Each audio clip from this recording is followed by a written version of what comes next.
Joining me now is Heritage Senior Advisor and Research Fellow Alan Mendenhall. Alan, wonderful to have you on the program. Thank you so much for joining me.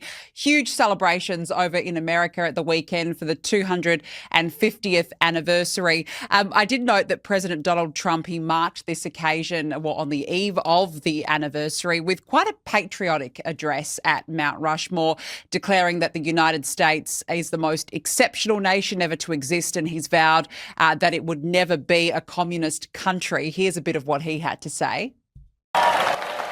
You can be loyal to Karl Marx, or you can be loyal to America. You can be a communist, or you can be a patriot. You cannot be both. As for those who peddle Marxist lies about our heritage, who tell our children that we live on stolen land or that our heroes were oppressors, they're doing something much worse than slandering our past. They are slandering and attacking our future. Not going to let that happen. Alan, is he right? I mean, what version of history is being pushed by those, particularly on the left?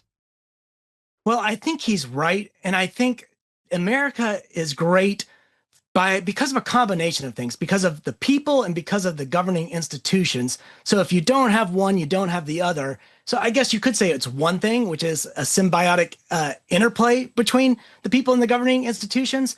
And what do I mean by that? If you take our Constitution and try to plop it down somewhere else in some other part of the globe, the people that it would govern wouldn't operate under the same circumstances that we do. So in that sense, our Constitution's not a self-executing blueprint that can just be transplanted to some other place with equal effect. And it's because there is like a deeply ingrained political culture in the United States. And we value procedural legitimacy, we value rule of law, we value restraint. And even when we have fundamental conflicts, which we've had many, many times, we typically dispute them, argue them. We exercise our rights within a constitutional order. We litigate our conflicts in the courts. We mobilize majorities through electoral processes, and we amend the Constitution when necessary. So there's a commitment to playing by the rules of the game. And even when the outcomes are unwelcome, I think both left and right feel as if they lose frequently.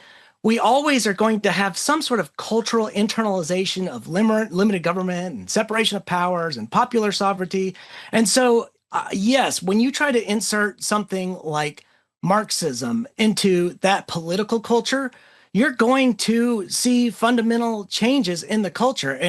And I believe that the president's right. I actually believe that that some of this is derivative of Marxism. As somebody that has a PhD in English and had to go through all varieties of literary theory, had to read Marx and Engels, had to read the classical Marxists that talked about histories of struggle between oppressors and oppressed, had to read the sort of next permutation of Marxism. People like Gromsky who, they're like, okay, well, the workers didn't revolt like Marx predicted, so let's shift our focus to culture. And they did. And they looked at how power circulates through schools and universities and media and churches and entertainment. And they tried to capture those institutions to counter what they believed was some type of cultural hegemony. And at any rate, you can trace this genealogy, I think, pretty well through the New Left and through critical theory. And you get sort of modern identity politics where the oppressor-oppressed framework now is pulled through the prism of race and gender and sexuality. And I do think that poses a fundamental threat to the mores and habits and traditions and cultures of the United States that do adhere to what is fundamentally sort of a British constitutional culture, but also this sort of a Western tradition. Yeah, and it's interesting because I want to ask you then about this modern identity politics, because I was reading that some on the left in particular, they don't believe that July 4 is the real anniversary over in the US. They prefer 1619, the year that the first slaves arrived. And I just wonder how that's translating, I guess, into the next generation. I mean, the left will have a mind of their own and they decide what they want to. But what are, say, for instance, young kids being taught in the classrooms about America's history? Is there that threat of this modern ideological indoctrination that you referenced? There's certainly a threat. It's difficult to say what American kids learn in school because we don't have a single national curriculum. What students learn depends on a state by state basis, but even within each state, it depends on which school district you're in. So here in Alabama, where I am, you might have a school district in Montgomery or Birmingham that learns one thing that's very different from a school district in Huntsville or Mobile or Auburn or Tuscaloosa. And so we don't have a lot of uniformity, but I can say from personal experience and from observation serving on our state textbook committee that there is a sense of grievance culture that trickles into the curriculum. I personally send my kids to a classical Christian school, and we have them learning on the trivium, and they go through a grammar stage and a logic stage and a rhetoric stage. And the focus is on wisdom, and they study Bible and theology and literature and history and math and science, and they get a sort of a broad range of humanities.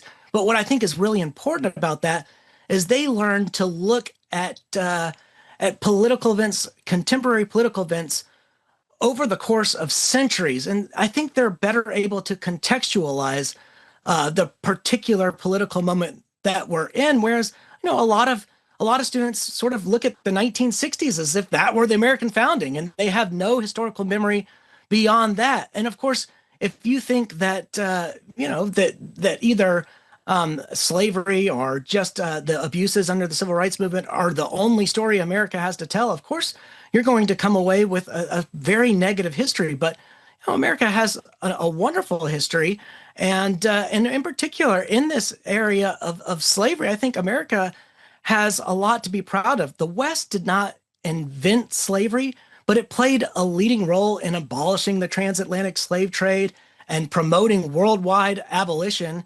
And that was really, Britain and America leading the way there. The Atlantic slave trade was a horrible thing.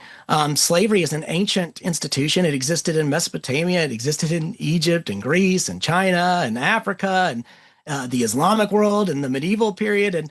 And yes, it migrated to the United States, but that's also where abolition occurred. It was influenced by some British people like William Wilberforce and Enlightenment ideals of natural rights and human equality and liberty and Christian teachings about the inherent dignity of every person. So some of these ideas that were prevalent at the founding were in fact the very ideas that enabled abolition to happen, that enabled the demise of slavery. So I think America can be very proud of what it did to end slavery, to end its perpetuation across the globe, in fact. Yeah, look, I mean, absolutely. It's such an extensive history when you think about it. You mentioned just before that America does have a lot to be proud of, and I'm very curious of this given it's a 250th anniversary. This is an incredible, incredible milestone. In your view, what makes America great? Well, I think America represents almost a synthesis of many different traditions in the West. So it's almost like the culmination of many different Western traditions. And this isn't my idea. I'm getting this from one of my favorite thinkers is Russell Kirk. And he has this book called Roots of the American Order. And back in like 2018 or 19, I held this conference on the campus of Faulkner University, and we handed out this book to all the students, and they all had to read a different city. So Kirk says, okay, we have 5 cities basically that influence American civilization. It's Jerusalem, Athens, Rome, London, and Philadelphia. Philadelphia being sort of the American culmination. But from Jerusalem, he says the ancient Hebrews, the Old Testament prophets, you get the 10 Commandments, you get the notion of a transcendental law, you get the notion of human sinfulness and the need for virtue, the natural law, and the idea that law is antecedent to human promulgation, natural law. From Athens, you get reason and mixed government, ideas of republican virtue. From Rome, you get rule of law, republicanism. And then London, of course, you get the British tradition, constitutionalism, common law, representative government, the rights of Englishmen. And you have that tradition, Magna Carta, Petition of Rights, Bill of Rights, Locke. And then America, you get Philadelphia. And you really do get this synthesis with the written constitution, a federal republic, ordered liberty. And we've maintained that framework now for 250 years.